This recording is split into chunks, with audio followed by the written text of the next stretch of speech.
Welcome back to Better. Now, it is no secret that teenagers and their parents just do not see eye to eye on a lot of different issues. How many times have you heard a teen say, you just don't get it, or why won't you listen to me?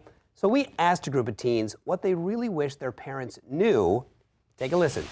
Hi, I'm Emily Musto. I'm 17 years old, and I want my parents to know that just because I don't do everything you tell me to at the same exact time doesn't mean I don't respect you. I just want to do things on my own time.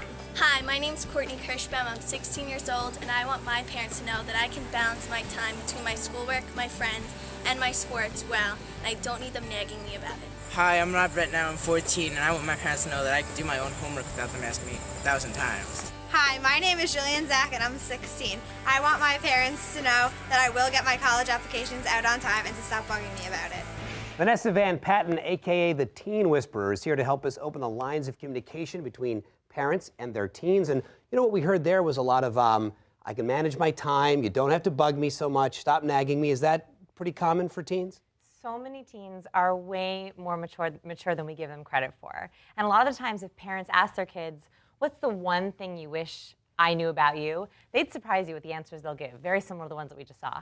What is the biggest source of friction between parents and teens? We actually ask all of our teens one question. What's the hardest thing about your life? What do you worry about most? And they almost always say, we're worried about disappointing our parents, about what they think of us. And so I think the biggest point of friction is teens struggling with, I want my parents to like me, but I also want to be my own person.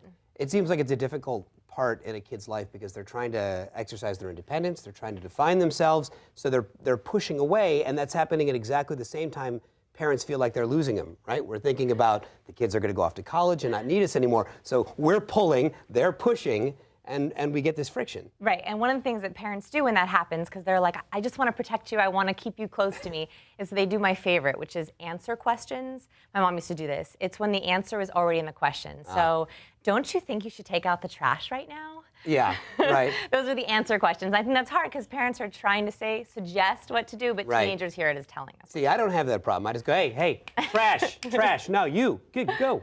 Yeah. But you do hear that a lot, and you can understand how it'd be frustrating. What advice would you give parents to understand their teens? What's the best approach to sort of get rid of some of that animosity that sometimes builds up?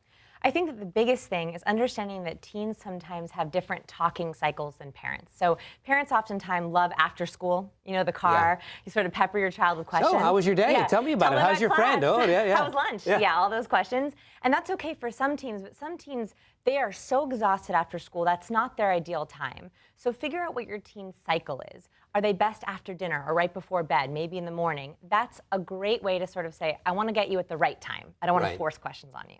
And what about technology in teens? Like, I'm terrified. My kids are younger right now, but I'm terrified that I'm not going to be able to keep up and that they're going to be living their life technologically. Yeah. How much control should a parent try to have over that, and how much freedom should they give? So technology is pervasive. It's in school life, social life, home life. The biggest thing is the most risky behavior happens after 9 p.m. So if parents want to keep their kids safe, have a downstairs charging station. In the kitchen, everyone plugs in their laptops and their phones, because on average, 39 text messages are sent after bedtime. And it gives separation, right? Because, kids, if you hear that buzzing phone next to your bed, you have to check it. Sure. If you take it out of the bedroom entirely, they learn, okay, sleep time is without phones, it's without friends. So clear, definitive lines, and maybe give your kid credit for being a little more mature than you think they are. Yeah, they'll surprise you.